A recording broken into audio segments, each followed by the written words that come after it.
인생은 때로 가장 잔인한 방식으로 정의를 구현한다. 한 며느리의 삶은 시어머니의 상상, 초월하는 학대, 특히 밥상에 몰래 침을 뱉는 만행으로 얼룩졌다. 끔찍한 세월을 버텨낸 며느리는 결국 그 오랜 고통을 자신이 겪었던 방식 그대로 시어머니에게 되돌려준다. 이 이야기는 단순한 복수를 넘어 인간 심연의 어두운 그림자와 지독한 세월이 남긴 상처에 대한 기록이다. 김미순 씨가 23, 꽃다운 나이에 시집 왔을 때 그녀는 사랑하는 남편과 따뜻한 가정을 꿈꿨다.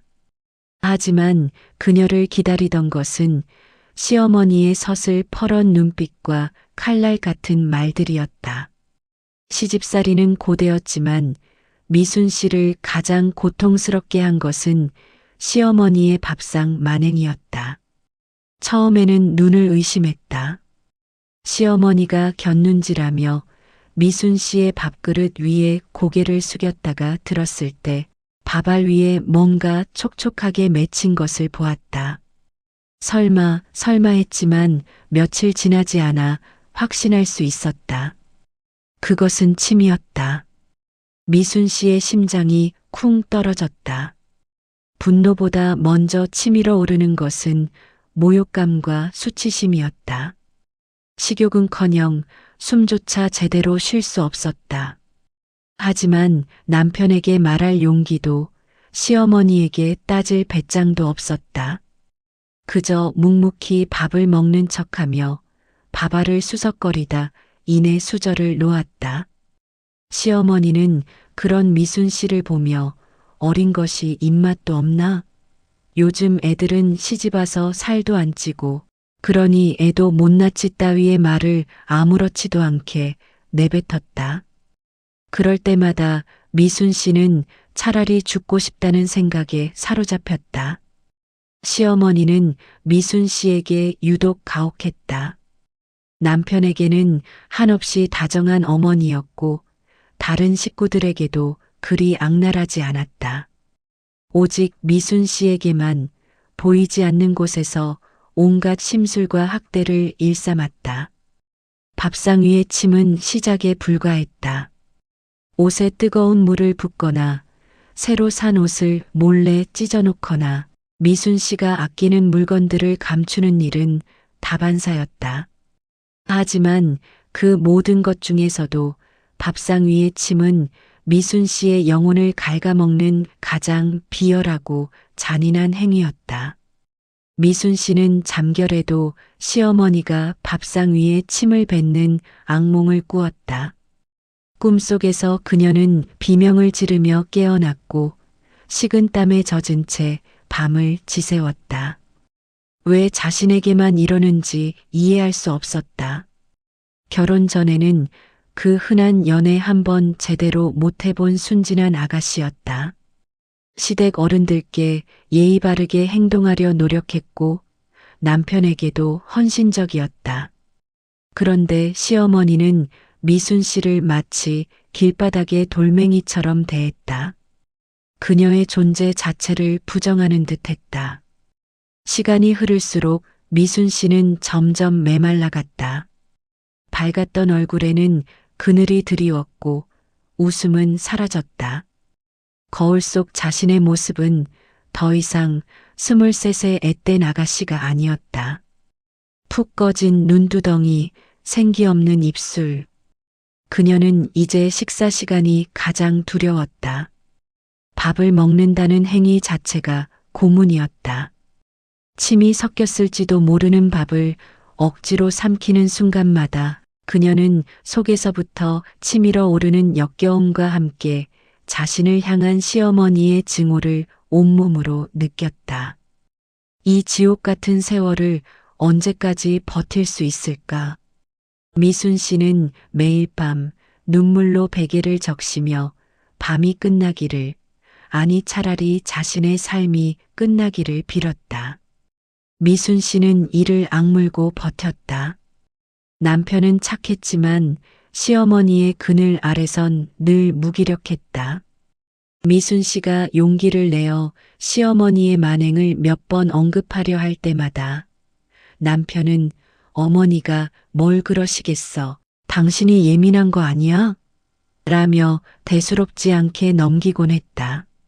아니면 어머니가 워낙 살림을 깔끔하게 하셔서 그래라며 오히려 시어머니를 감쌌다. 결국 미순 씨는 남편에게 더 이상 기대할 것이 없다는 것을 깨달았다. 그녀는 오로지 자신만의 싸움 속에 고립되었다. 어느 순간부터 미순 씨는 식탁에서 시어머니의 눈치를 보는 대신 조용히 밥알을 골라내는 기술을 터득했다.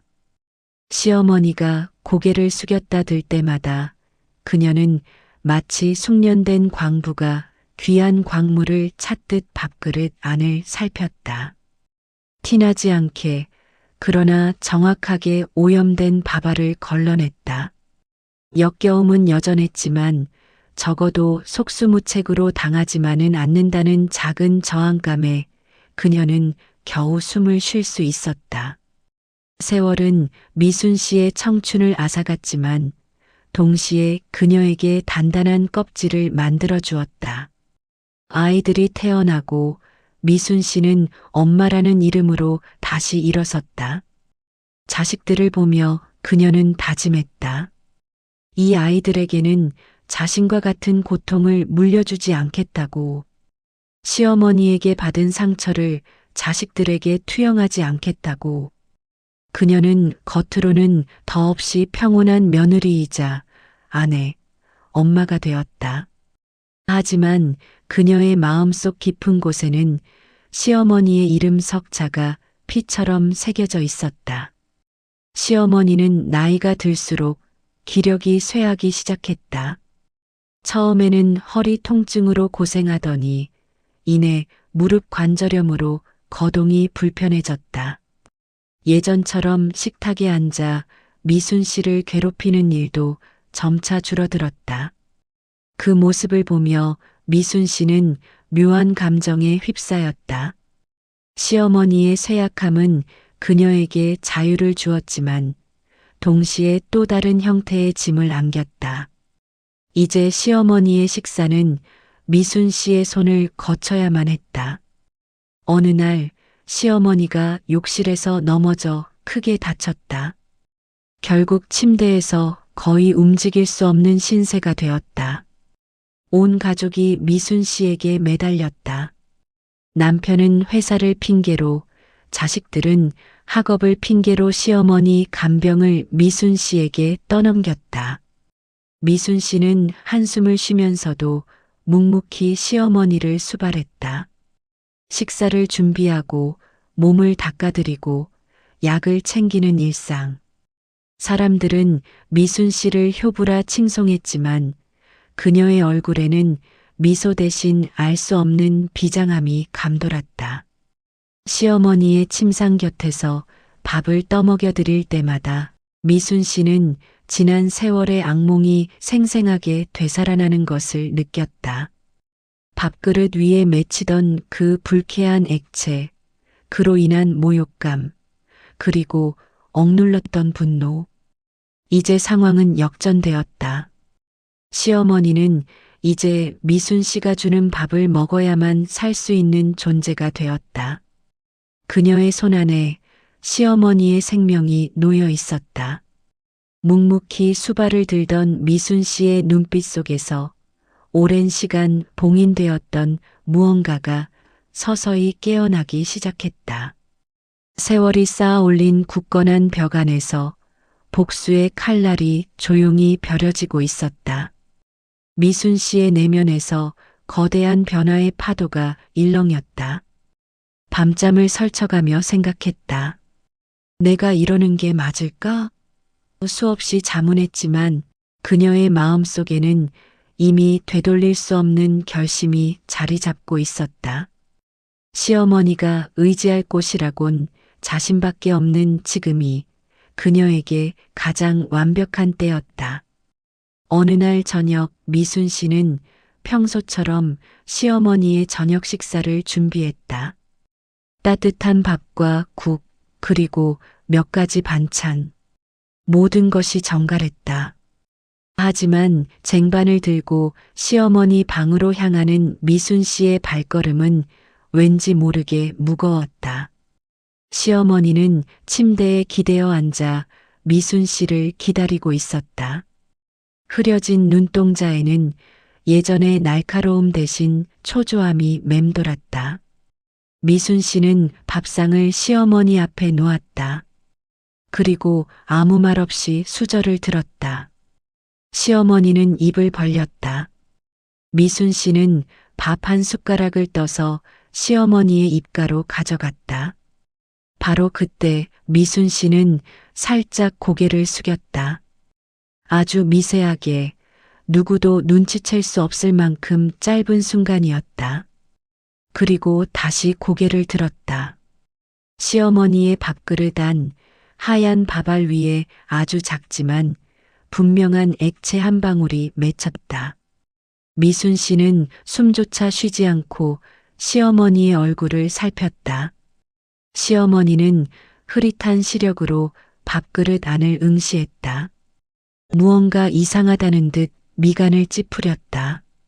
미순 씨는 아무렇지 않은 척 밥 한 숟가락을 다시 떠서 시어머니의 입에 넣어드렸다.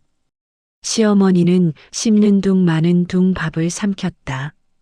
그리고 다시 밥그릇으로 시선이 향했다. 미순 씨는 다시 고개를 숙였다 들었다. 이번에는 조금 더 확실하게. 시어머니의 눈이 동그래졌다. 그녀의 떨리는 손이 밥그릇으로 향했지만 힘이 없어 제대로 들지 못했다. 시어머니의 얼굴에서 핏기가 가셨다.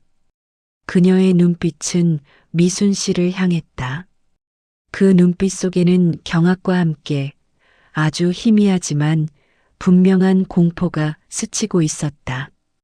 그리고 이내 아득한 과거의 기억을 더듬는 듯한 복잡한 감정들이 뒤섞였다. 미순 씨는 아무 말도 하지 않았다. 그저 묵묵히 밥을 떠먹여 드릴 뿐이었다. 침묵만이 방안을 가득 채웠다. 그 침묵은 수십 년간 쌓인 원한과 죄의식, 그리고 뒤늦은 깨달음으로 무겁게 짓눌려 있었다. 시어머니는 더 이상 밥을 먹으려 하지 않았다. 고개를 돌리고 눈을 감았다. 몸을 덜덜 떨기 시작했다. 미순 씨는 그런 시어머니를 차가운 눈으로 응시했다. 자신의 행동에 후회는 없었다. 오히려 마음속 깊은 곳에서 차가운 만족감이 피어올랐다. 그녀는 밥그릇을 내려놓았다. 그리고 침묵 속에 방을 나섰다. 방 안에는 덜덜 떨리는 시어머니와 그 밥상 위 작지만 치명적인 복수의 흔적만이 남았다. 그녀는 복수를 완성했다. 그러나 그 복수가 가져온 것은 통쾌함보다는 깊은 허무함이었다. 그날 이후 시어머니는 식음을 전폐했다. 미순 씨가 가져다 주는 밥상은 손도 대지 않았다. 물 한 모금 마시려 하지 않았다. 미순 씨는 억지로라도 먹여보려 했지만 시어머니는 고개를 돌리거나 입을 굳게 다물었다. 때로는 미순 씨의 손길을 거부하며 파르르 몸을 떨기까지 했다. 마치 밥상 위에 놓인 음식이 독약이라도 되는 양. 미순 씨의 행동은 정확하게 시어머니의 급소를 찔렀다. 밥상 위의 침. 그것은 시어머니가 미순 씨에게 가했던 가장 비열하고 은밀한 학대였다. 그리고 이제 그 행위가 고스란히 자신에게 되돌아온 것이다. 시어머니의 눈빛은 점차 초점 없이 변해갔다. 밤에는 잠을 이루지 못하고 신음소리를 내거나 헛소리를 중얼거렸다. 어렴풋이 들리는 그 말들은 과거 미순 씨에게 던졌던 모진 말들이거나 아니면 밥그릇 위에 침을 뱉던 자신의 모습을 비추는 환영 같았다. 남편과 자식들은 시어머니의 갑작스러운 식욕 부진에 당황했다. 병원에 모시고 갔지만 의사는 특별한 이상을 찾지 못했다. 그저 노안으로 인한 우울증이나 식욕 부진일 수 있다고 진단할 뿐이었다. 가족들은 미순 씨에게 어머니가 왜 갑자기 이러시는 거냐며 답답해했지만 미순 씨는 그저 묵묵히 시어머니의 병수발을 들 뿐이었다. 그녀의 얼굴에는 어떤 표정도 읽을 수 없었다. 며칠 밤낮을 식음을 전폐하던 시어머니는 급격히 쇠약해졌다. 그녀의 의식은 점차 희미해졌고 마지막 순간에는 미순 씨의 손을 겨우 잡았다. 그 손은 한때 미순 씨에게 고통을 안겨주었던 잔인한 손이었다. 시어머니는 미순 씨의 얼굴을 올려다봤다. 그 눈빛 속에는 이제 공포도 분노도 없었다. 오직 후회와 깊은 슬픔만이 가득했다. 그리고 무언가 말하려는 듯 입술을 달싹였지만 결국 아무 말도 하지 못하고 숨을 거두었다. 시어머니의 죽음은 가족들에게 큰 슬픔이었다. 하지만 미순 씨는 어떤 눈물도 흘리지 않았다. 장례식 내내 그녀는 굳은 표정으로 자리를 지켰다. 사람들은 그녀를 강하고 인내심 많은 며느리라고 칭송했다. 하지만 미순 씨의 마음속에는 복수의 씁쓸함과 함께 텅 빈 공간만이 남았다. 그녀는 시어머니의 죽음으로 자유를 얻었지만 동시에 오랜 세월 자신을 지탱했던 분노와 원한이 사라지면서 길을 잃은 듯했다. 시어머니의 장례식이 끝나고 며칠 뒤 미순 씨는 텅 빈 시어머니의 방에 홀로 앉았다. 창밖은 고요했고 방 안에는 죽은 자의 흔적만이 남아 있었다. 그녀는 생각했다. 이 복수가 과연 무엇을 가져다 주었는가? 통쾌함? 잠시였다. 후련함? 오히려 더 무거운 짐을 진 기분이었다.